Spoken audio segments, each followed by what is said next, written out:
Five, four, three, two, one. This is Deducter bringing you set 3 of the 2011 JinAir OSL Finals between Fantasy and Jangbi. This is going to be on the map Gladiator, and this is going to be an absolutely exciting match. The series has been tied up at 3-3, or at least I predict this will be an absolutely exciting match.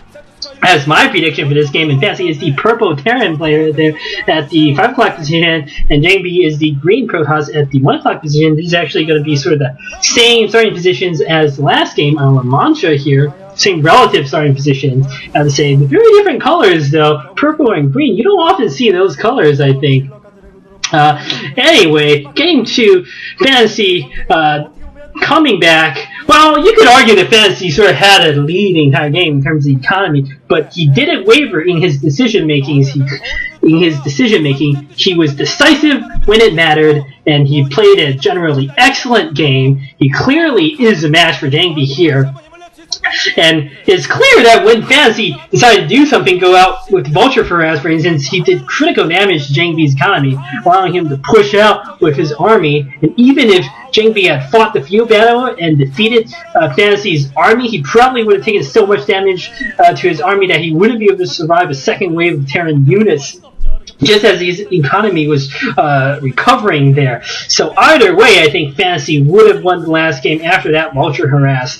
Great play by Fantasy, and now Jangbi is going out to scout with that probe. We see Jangbi being so much more active with his scouting this series, and he's going to get lucky here this time in scouting the correct direction, unlike last game. He's going to see Fantasy putting down a barracks at the front there, and Fantasy not going for any sort of 14cc shenanigans this game. That probe just going to try its best to be a bit annoying here, similarly going down, so neither playing going for any sort of economic trees. Let's see what sort of build these two players have prepared here. That is going to be telling. If you have not been commentating on all those pro gamers, this game was one of them Haya back then. I didn't really get a good look, and there was some other pro gamer there. Obviously, this is the finals. A lot of players are out to support their teammates. Is that Flash? No, that's not Flash. Flash doesn't look like that. What am I talking about? I haven't watched StarCraft matches for so long that I'm starting to forget the faces of some of these pro gamers. That is unacceptable, I have to say. Very sad. I only remember the famous ones now, and it's going to take me a bit of time to refamiliarize myself, sadly, with some of the faces there. But anyway, this probe still being annoying in the base of Fantasy there. Zealot getting produced here. Fantasy this game electing to scout. Should have mentioned that earlier. Good for him. He was a bit passive there in terms of his scouting, which is a bad choice, I feel. And this Zealot going to come out to do what it can against these Marines. Fantasy with 3 Marines and a bunker and some SCVs at the front. He's not going to be too worried. There's a girl who looks very concerned for someone. Don't know who's... See, when they don't hold up the signs, it's impossible to tell who they're cheering for or concerned about, although they still do hide their faces. You can at least hide their face, you can at least hide your face, rather, with the sign. That's Zealot at the front, not going to be able to do too much. Zealot at the back, though, is being very annoying. 2 Zealot hits and 2 probe hits equals a dead SCV, and these Marines are running around chasing that Zealot. Zealot really just being as annoying as it possibly can. Second Zealot going to sneak through, but ultimately I don't think these Zealots are going to be able to do much. That Zealot taking a lot of damage after trying to sneak past and successfully sneaking past that bunker. And that Zealot, ooh, the Zealot not being too good, but there are a lot of Zealots coming Fantasy's way here. Jangbi just not letting up with the Zealot pressure, really causing a lot of chaos, if not necessarily too much damage. There are 3 SCVs pulled off the line during all this time, so that's something. A Marine going down here. So both these Zealots are almost dead. Now, Marines surely desperate to try to finish them off. Fantasy is continuing to scout during this time to spot the natural base, and all 3 Zealots finally being cleaned up. I'm not sure that little harassment by Jangbi was quite as effective as it could have been.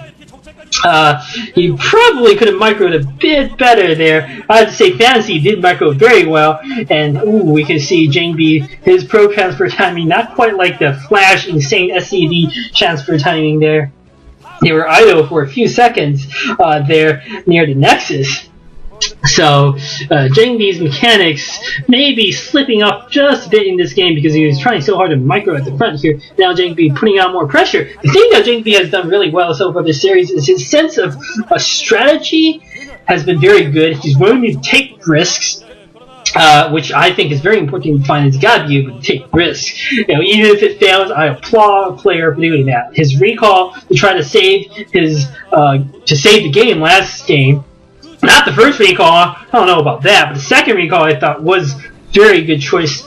And because if he fought the field battle, I think it would have been a loss either way. But at least with the recall, he had a chance to. And you can see that here, Jangbi's mechanics not being that good. That Dragoon taking lots of unnecessary damage there. But I think these mechanical problems aren't necessarily that important as long as Jangbi keeps up his sense of strategy, his excellent strategic sense thus far this series. And there we see another girl. I don't know who she's cheering for. She actually looked kind of almost like half Asian. I'm not 100% sure. There's something about the hair. Anyway, plus, not hiding her face, but enough Korean girls don't do that these days anyway. Regardless, let's see what either player does, both players I would say, do during this game. Jangbi looks like is going to set up a base there at the 12 o'clock position and try to get a bit of an economic lead here going on. Fantasy probably sniffing that out with his SCV. I'm not sure whether he saw the pylon or not, but I think he's got to suspect that something is going on there. And more white people, holy cow, I mean, this is truly a popular series. I do not understand why the NBC game would want to get rid of the MSL. It's just beyond belief when there are clearly so many people who want to watch StarCraft. I mean, can you make up something like your Jangbi versus your Fantasy Finals? Maybe this is all rigged. But I don't think so. I think it just naturally is that epic. So much history here. First Fantasy again. Now Jangbi coming out not only to win gold for himself, but to avenge Stork from last OSL. I mean, the story writes itself, and that's the brilliant part about Professional Brood War. These dramas write themselves. Hopefully. We don't want more match fixing. That's no good at all.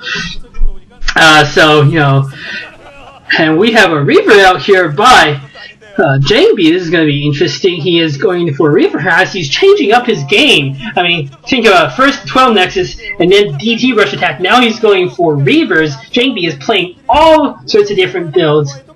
This is good. Hopefully it'll throw Fantasy a bit off. Fantasy thus far has not really done anything super clever or creative. He's not living up to his namesake. I fear a bit for him. Players should play to their strengths in general. But Fantasy has sniffed out this attack. Oh, he's putting down starports. Okay, but that could just be for upgrades. And Jangbi going to back that shuttle out after seeing those 3 Goliaths. He needs to try to do something with that Reaver though. Maybe go for a pass at natural. But with 3 Goliaths, that shuttle is going to be in some serious danger if Jangbi doesn't pay attention and doesn't micro correctly. So where is that shuttle going? It's not really trying to go around to the natural. It's still hovering outside the main. He's brought Observer out. Actually, no, that shuttle backed all the way back to 12 o'clock. I don't know about that. And Jangbi bringing Observer out here. So it looks like Jangbi is going to be content just to get the base at 12 o'clock. And he's going to be content with his army backed up by a Reaver in a defensive posture here. During the interim, Fantasy has built up a very potent little ground force here for the early game. He's got 5 or 6 tanks, vultures, Goliaths. It is a very strong army that he could potentially push out with if he wants. He needs to be careful, obviously. A second Reaver coming up. Fantasy, maybe he's not going to see that coming. Jangbi certainly doubling down on the Reaver strategy here. He needs to get speed shuttle, I feel. If you go for 2 Reavers like that, you need something to protect your shuttles. The speed shuttles are always good. I mean, I think they're more valuable from Zealot Bombs. Get the second shuttle, start unloading some Zealots in the middle of those tanks, in conjunction with Reaver and in conjunction with the ground army. Yes, yes, this is what Jangbi clearly is on top of his game. He's got his speed, he's got his shuttle. This is exactly as I thought he needed to do, but Fantasy spotting this out with his SCVs. Both players played very well here.